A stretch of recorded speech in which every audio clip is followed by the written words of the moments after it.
Pilonidal sinus एक बड़ा complex term है। एक्चुअली ये पाइलोनाइडल साइनस जो है ये काफ़ी पुराने ज़माने का टर्म है और ये उस ज़माने में जो लॉन्ग टाइम जीप की या लॉन्ग टाइम सिटिंग का काम करते थे, जीप राइडिंग या लॉन्ग टाइम ड्राइवर्स होते थे, तो उन व्यक्ति विशेषों में ये बीमारी काफ़ी कॉमन होती थी। और अगर इसको सिंपल तरीके से समझा जाए तो अपने कमर के नीचे का जो हिस्सा होता है उसमें कुछ फोड़े हो जाते हैं जिनमें से मवाद आने लगती है। तो समझना जरूरी है कि ये एक सिंपल फोड़ा या फुंसी नहीं है, बल्कि ये पाइलोनाइडल साइनस है।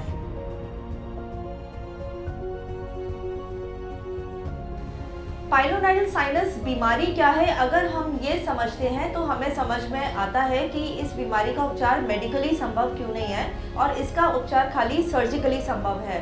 तो पाइलोनाइडल साइनस की बीमारी में होता क्या है कि जब लॉन्ग टाइम सिटिंग करते हैं या लॉन्ग टाइम की ड्राइविंग होती है तो जो कमर के हिस्से के नीचे के बाल हैं, ये ऐसे व्यक्तियों में होती है बीमारी जिनके बाल थोड़े से हार्ड हैं और थोड़े से ज़्यादा हैं कमर के नीचे के हिस्से में। तो ऐसे व्यक्ति जब लॉन्ग टाइम ड्राइविंग या लॉन्ग टाइम सिटिंग करते हैं तो ये जो अपना हिस्सा है कमर के नीचे का, उसमें बाल फ्रिक्शन से स्किन के अंदर घुस सकते हैं।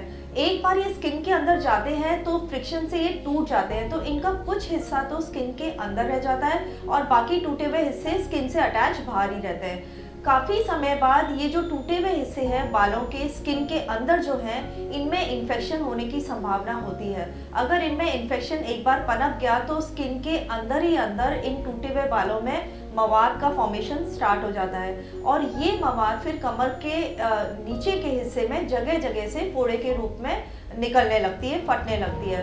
तो इस बीमारी को अगर हमें कमर के हिस्से में ऐसे फोड़ा है, फुंसी है, जो कि हम दवाई लेते हैं लेकिन फिर ये वापस फूट जाता है, तो हमें सर्जन को और प्रोक्टोलॉजिस्ट को संपर्क करना चाहिए। इसकी जांच हम करा के और इसका उपचार सर्जिकली करा सकते हैं।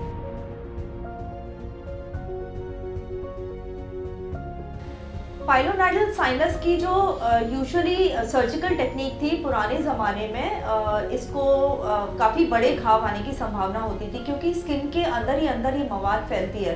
तो इसमें इस एरिया में टाँके संभव नहीं होते हैं, टाँकों के भी टूट जाने की संभावना होती है, तो काफ़ी बड़े घाव आते थे। लेकिन आजकल पिछले 4-5 सालों से लेज़र के आने के बाद में ये जो बीमारी है, इसका जो सर्जिकल टेक्निक है वो काफ़ी चेंज आई है, तो काफ़ी कम घाव से इस बीमारी का इलाज संभव है।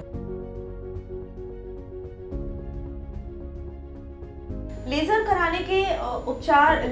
उपचार कराने के फ़ायदे यही हैं कि जो कन्वेंशनल टेक्निक, सर्जिकल टेक्निक होती थी उसमें काफ़ी बड़े घाव आते थे, तो व्यक्ति को कम से कम 3 महीने का बेड रेस्ट लेना पड़ता था, पट्टियाँ करानी पड़ती थी। लेज़र टेक्निक से इसका इलाज कराने से क्योंकि कम घाव आते हैं तो आजकल ये डे केयर सर्जरी के रूप में संभव हो गई है।